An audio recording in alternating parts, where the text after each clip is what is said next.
I got one of my radio queens right to the right side of me. Judith Bodley. Judith! Oh Nikki my Z. gosh. What is going on? This is so strange being back in the studio right now. I can understand that.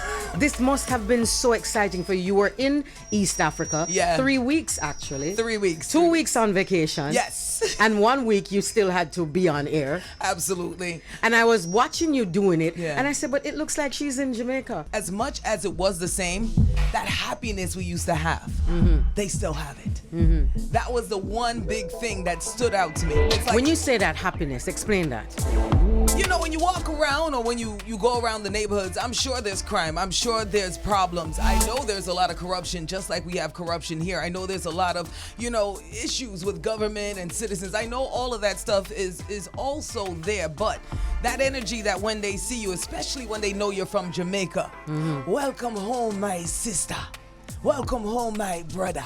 And of course, you got those that are scammers. They see you as somebody with money. So, of course, they're being extra nice. But we got that. You know what I'm saying? The similarities. But you really felt that genuine energy, especially when you said you were from Jamaica. You know what I mean? It was just super special.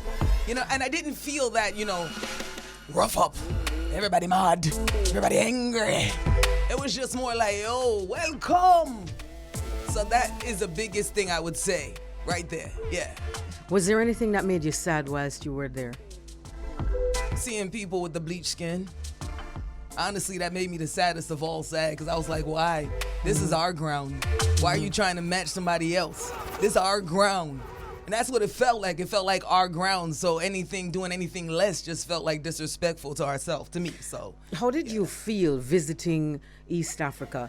Why I'm asking, you know how when you call a Chinese man Chinese, he could be born and bred in Jamaica or wherever, and you call him Chinese. Yeah. Similar thing when you talk to an Indian and you say Indian, he's fine. Yet it seems that black people have a problem with being called African. that's because we're ashamed of ourselves, and it's more apparent to me now than ever before. There's some of the things that I see that has always bothered me. I'm okay with it bothering me now because now I have a better understanding of why it irritated my soul. I'm good with me. I like when I get darker. I like when I can go out in the sun and my skin complexion is darker. I like the fact that I was out there with my locks and I didn't feel a need to have any other kind of look to me to fit in nowhere.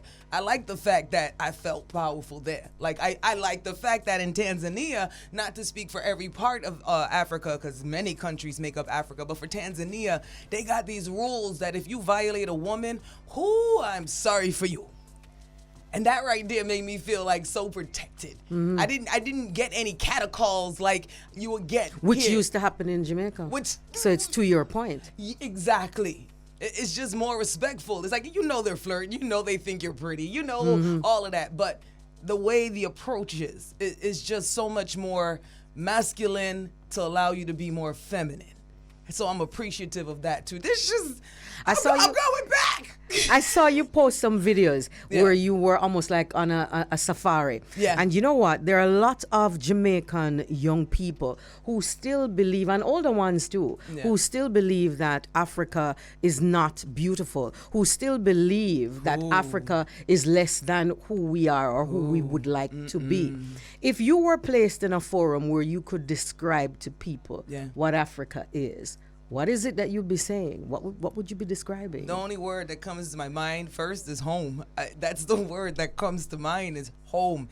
And it also depends on which mental state you're in because there's so many countries that can mean different things for you. Like for me, the most homeliest place feels like Kenya. That's the place where I feel like I have a support system. I have brothers out there that really care about what I'd be doing and how I'd be doing it. So Kenya feels like home to me, but maybe somebody who's really into business or architecture or other things of the faster life, they might look at Nigeria and be like, yeah, home. Or Ghana, yeah, home. Or somebody wants something even more peaceful, so they might see Ethiopia, home. South Africa, there's just I want to see all of it in 2023, God willing, and of course with all of your support. That's what I plan on doing. That I want more. I didn't want to leave, but I couldn't change my flight. It was like $1,400, and I was like, oh man, $1,400. All right, let me go home, regroup, and I'm gonna go back. Did you feel any remnants of slavery?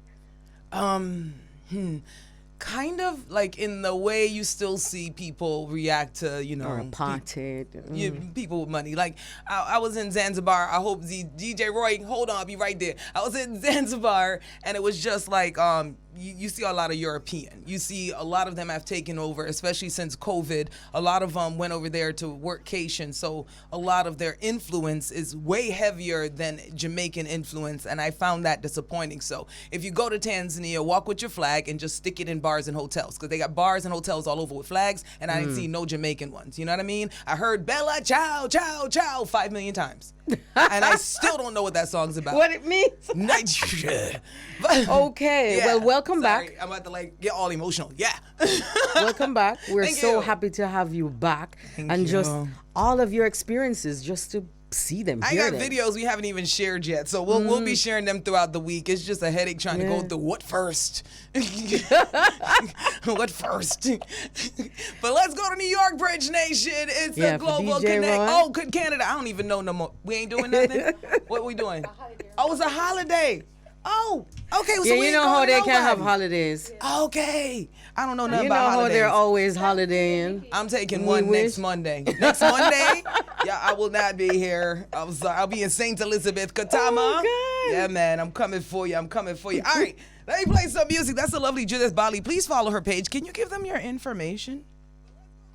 At Judith Ann Bodley, that's JUDITHANNBODLE. Yeah. Absolutely. So make sure you follow her for real, because her page has a wealth of information and some really amazing interviews as well. See? Say it again. All about the industry. And Absolutely.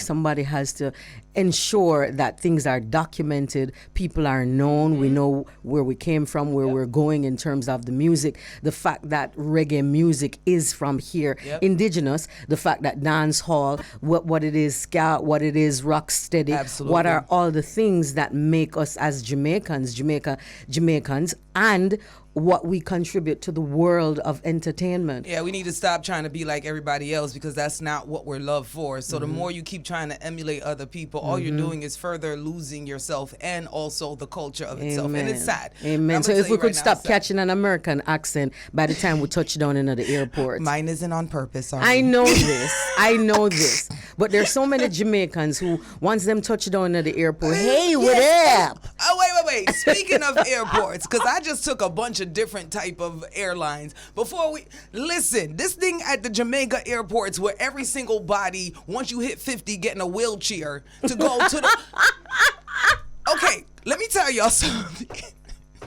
Oh, God. Y'all holding up the flight when y'all do that, because now they gotta go find 50 different attendants to wheel y'all walking selves, because most of y'all can walk. It's fast travel. That's what it is to get through the line. Cheat the system. I'm tired of it. Fast travel. We gotta be grateful. Bridge Nation, I am grateful. I'm grateful to be home safe. I'm grateful for Judith Bodley. What you grateful for?